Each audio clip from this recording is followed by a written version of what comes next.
Après un long voyage, au gré du vent et des flots, une bouteille confiée à la mer il y a bien longtemps s'est échouée sur le rivage cannelé. Enfouie dans le sable, comme un secret bien gardé, elle renferme l'histoire d'Alice au pays des merveilles de Lewis Carroll.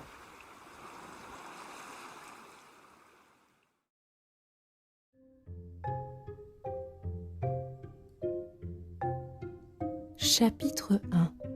La chute dans le terrier. Alice commençait à en avoir marre d'être assise au bord de la rivière. Elle n'avait rien à faire, alors que sa sœur était plongée dans sa lecture. Une ou deux fois, elle avait jeté un œil au livre, mais il ne contenait ni images, ni dialogue. À quoi bon un livre sans images, ni dialogue, pensait-elle. Elle réfléchissait.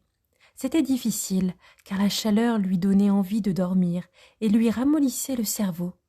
Est-ce que le plaisir de fabriquer un collier de pâquerettes vaut la peine de se lever et de cueillir des fleurs? Et là, un lapin blanc aux yeux roses passa juste sous son nez en courant.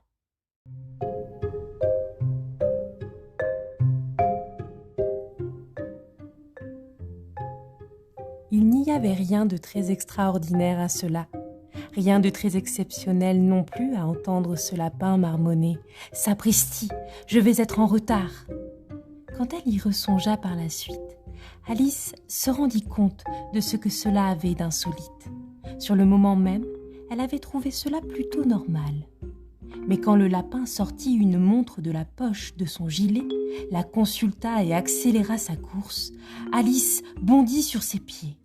Jamais auparavant elle n'avait vu un lapin avec une montre, ni un lapin avec un gilet à poche, et encore moins un lapin sortant une montre de la poche de son gilet.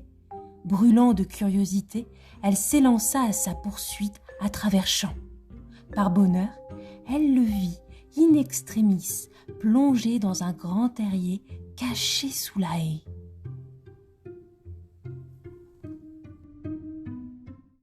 Alice le suivit illico, sans se demander le moins du monde comment elle pourrait ressortir de là. Le terrier creusait dans la terre une sorte de tunnel parallèle à la surface. Puis subitement, il fit un coude et descendit à la verticale. Ce fut si soudain qu'Alice n'eut même pas le temps de penser à s'arrêter. Déjà, elle tombait dans un puits profond.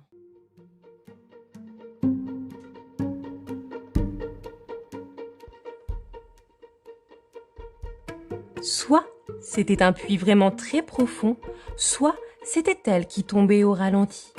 En tout cas, elle eut tout le temps de regarder autour d'elle et de s'interroger sur ce qui allait se passer ensuite. Elle tenta d'abord de regarder sous ses pieds et d'imaginer vers quoi elle se dirigeait. Mais il faisait trop sombre, elle n'y voyait goutte. Alors, elle se mit à étudier les parois du puits et observa qu'elles étaient garnies de placards et de bibliothèques. Ici et là, il y avait des cartes de géographie et des images fixées par des épingles.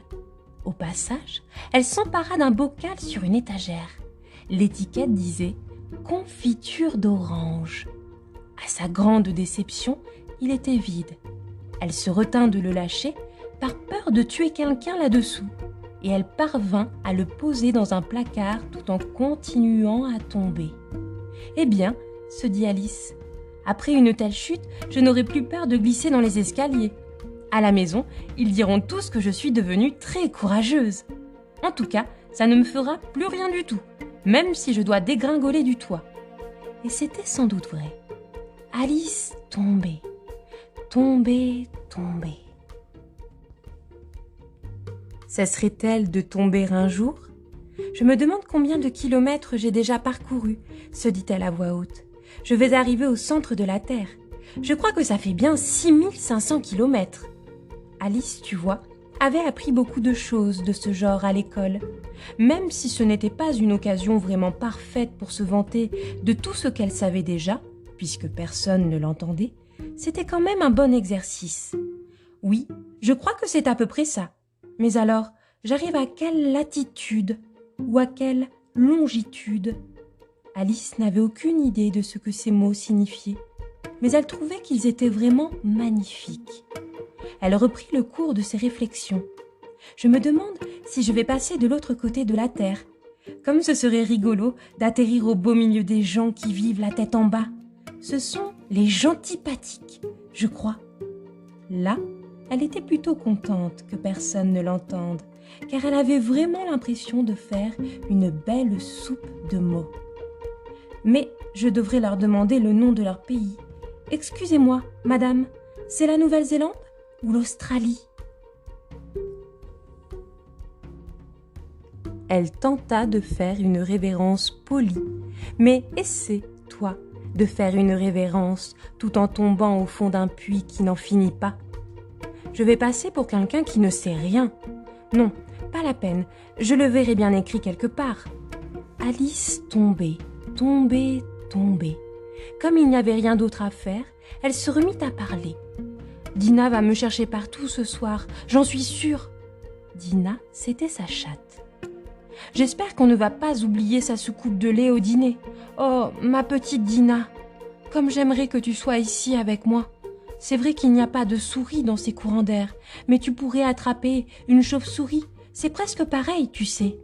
Mais je me demande, les chats mangent-ils les chauves-souris ? Alice commençait à se sentir très fatiguée. Elle continuait à se parler à elle-même, comme dans un rêve. Les chats mangent-ils les chauves-souris ? Les chats mangent-ils les chauves-souris ? Parfois, elle s'en mêlait un peu les pinceaux. Les souris chauves mangent-elles les chats ? Car, tu vois, comme elle n'avait la réponse à aucune de ces questions, elle pouvait tout aussi bien les poser dans un sens comme dans l'autre. Ça ne faisait aucune différence. Elle sentait qu'elle était sur le point de s'assoupir. Elle avait commencé à rêver qu'elle marchait main dans la main avec Dina et qu'elle lui disait très sérieusement « Bon, Dina, dis-moi la vérité, tu as déjà mangé une chauve-souris ?» Et puis, ouille, aïe, ouille, elle atterrit sur un tas de brindilles et de feuilles mortes. Elle avait fini de tomber. Alice n'était en rien blessée. Elle se redressa. Ni une ni deux, elle leva la tête, mais l'endroit d'où elle venait était plongé dans l'obscurité. Un long passage s'ouvrait devant elle. Elle distinguait encore le lapin blanc qui courait tout au bout. Il n'y avait pas un moment à perdre. Alice se lança à sa suite. Juste avant qu'il disparaisse derrière un coude, elle l'entendit s'exclamer « Saperlipopette, le temps file à toute allure !» Elle était sur le point de le rattraper quand elle tourna l'angle à son tour. Elle se retrouva dans une pièce rectangulaire, au plafond bas, duquel pendait une rangée de lampes. Le lapin blanc avait disparu.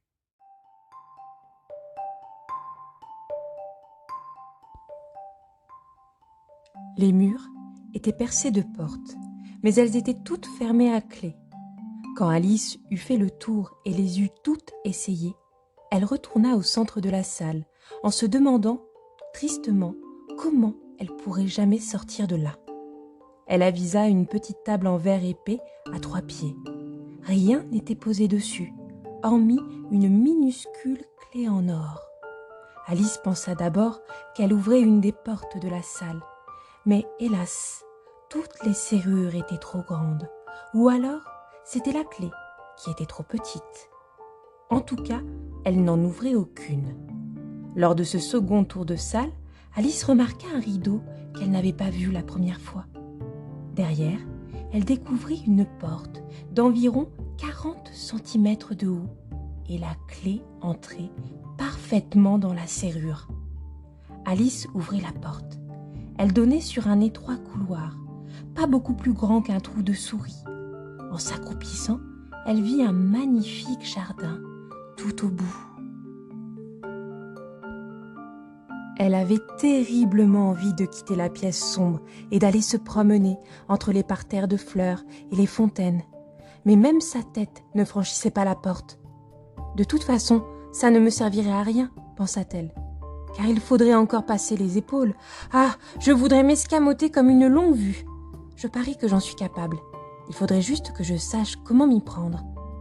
Car il venait déjà de se produire tant de choses hors du commun qu'Alice commençait à croire que plus grand-chose n'était réellement impossible. Comme il ne servait à rien d'attendre devant la petite porte, elle retourna près de la table, espérant peut-être y trouver une autre clé, ou alors un mode d'emploi pour escamoter les gens comme des longues-vues. Elle remarqua une petite bouteille qui n'y était pas auparavant. Alice en était certaine. Accrochée au goulot, il y avait une étiquette en papier portant une inscription en gros caractères. « Bois-moi ». C'était bien beau, « bois-moi », mais la sage Alice n'allait certainement pas obéir sans réfléchir. « Non, je vais d'abord regarder s'il est écrit « poison » quelque part, dit-elle. Car elle avait lu plusieurs contes dans lesquels des enfants s'étaient brûlés, avaient été dévorés par des bêtes féroces ou avaient vécu d'autres choses tout aussi désagréables, parce qu'ils n'avaient pas voulu se rappeler les règles élémentaires que leurs amis leur avaient inculquées. Par exemple, un tisonnier rougi par le feu peut provoquer des brûlures, ou alors, si on se coupe le doigt très profondément avec un couteau, il est fréquent de saigner. Et elle n'avait pas oublié non plus que si on boit trop d'une bouteille dont l'étiquette porte la mention « poison », il est à peu près sûr que notre corps finisse par manifester un désaccord certain. Mais comme il n'était pas écrit « poison », Alice s'aventura à en avaler une gorgée. Le breuvage s'avéra excellent. En fait, on aurait dit un mélange de clafoutis à la cerise, de crème vanille, d'ananas, de poulet rôti, de caramel et de pain grillé nappé de beurre, de sorte qu'elle eut tôt fait de tout vider. « Quelle étrange sensation !» dit Alice. « On dirait que je m'escamote comme une longue-vue. » Et c'était vrai. Elle ne faisait plus que 25 centimètres de haut. Son visage s'éclaira à la pensée qu'elle avait juste la bonne taille pour franchir la petite porte et se rendre dans le magnifique jardin. D'abord, elle attendit quelques minutes, histoire de vérifier qu'elle n'allait pas continuer à rapetisser. Ça l'inquiétait un peu. « Je pourrais fondre jusqu'au bout, comme la cire d'une bougie, » dit-elle tout haut. « Je ressemblerais à quoi, dans ce cas ?» Elle essaya d'imaginer la flamme d'une bougie quand celle-ci est éteinte, car elle ne se souvenait pas avoir jamais vu cela en vrai. Comme plus rien ne se passait, elle décida d'aller tout de suite au jardin. Mais patatras! Une fois arrivée à la porte, elle se souvint qu'elle avait laissé la petite clé en or sur la table. Alors, elle revint sur ses pas, mais la clé était hors d'atteinte. Alice tenta d'escalader un pied de la table, en vain, car il était trop glissant. Après 1000 tentatives, elle abandonna et éclata en sanglots.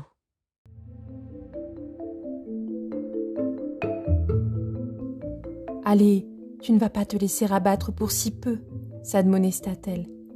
Alice était généralement de bons conseils pour elle-même, même si elle ne suivait pas toujours ses avis.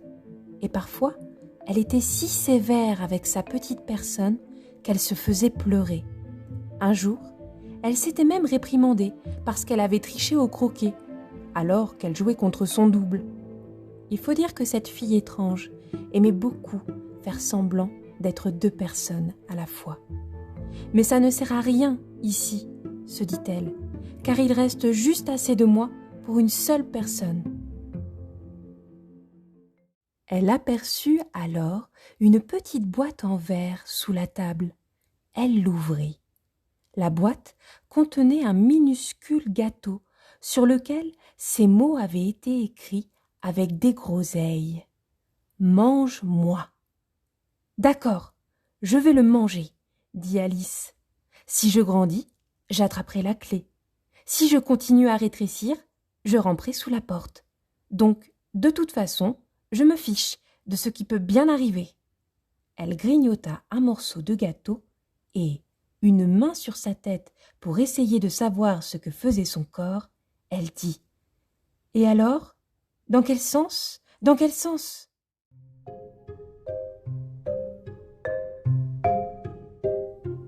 À sa grande surprise, sa taille demeura identique. C'est vrai qu'en général, c'est ce qui se passe quand on mange du gâteau. Mais Alice s'attendait désormais tellement à ce qu'il lui arrive des choses hors du commun qu'une vie normale lui paraissait trop monotone et trop stupide. Aussi se mit-elle au travail. En un rien de temps, elle eut mangé tout le gâteau.